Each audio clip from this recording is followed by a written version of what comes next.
Hello दोस्तों, नमस्कार। कैसे हो? होप आप सब बहुत बढ़िया होंगे।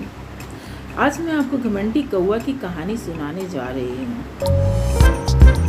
हंसों का एक झुंड समुद्र तट के ऊपर से गुजर रहा था। उसी जगह एक कौवा भी मौज मस्ती कर रहा था। उसने हंसों की उपेक्षा भरी नजरों से देखा और कहा, तुम लोग कितनी अच्छी उड़ान भर लेते हो।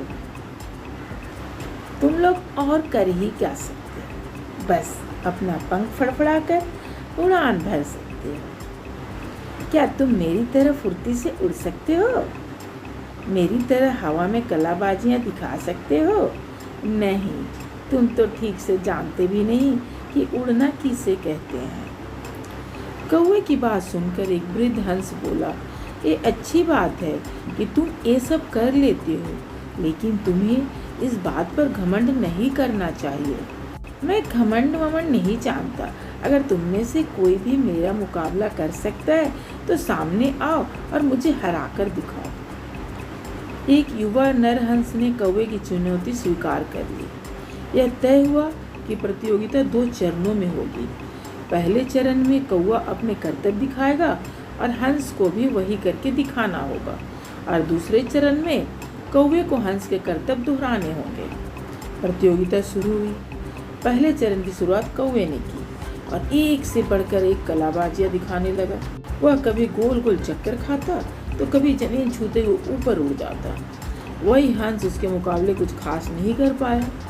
कौवा अब और भी बढ़ चढ़कर बोलने लगा, मैं तो पहले ही कह रहा था कि तुम लोगों को और कुछ भी नहीं आता। फिर दूसरा चरण शुरू हुआ। हंस ने उड़ान भरी और समुद्र की तरफ उड़ने लगा। कौवा भी उसके पीछे हो लिया। ये कौन सा कमाल दिखा रहे हो? भला सीधे सीधे उड़ना भी कोई चुनौती है?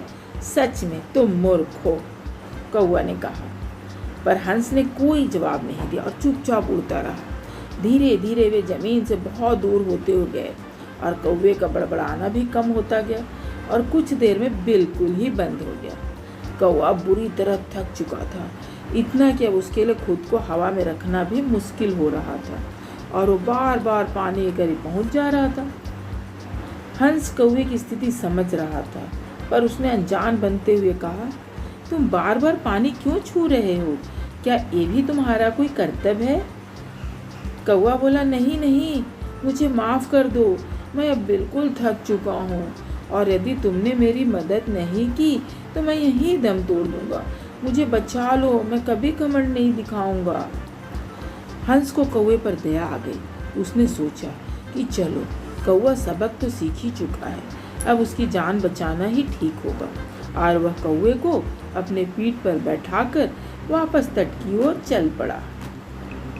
दोस्तों, हमें इस बात को समझना चाहिए कि भले हमें पता ना हो, पर हर किसी में कुछ न कुछ क्वालिटी होती है जो उसे विशेष बनाती है, और भले ही हमारे अंदर हजारों अच्छाइयाँ हो, पर यदि हम इस पर घमंड करते हैं तो देर सवेर हमें भी कौवे की तरह शर्मिंदा होना पड़ता है। एक पुरानी कहावत भी है, घमंडी का सर हमेशा नीचा होता है।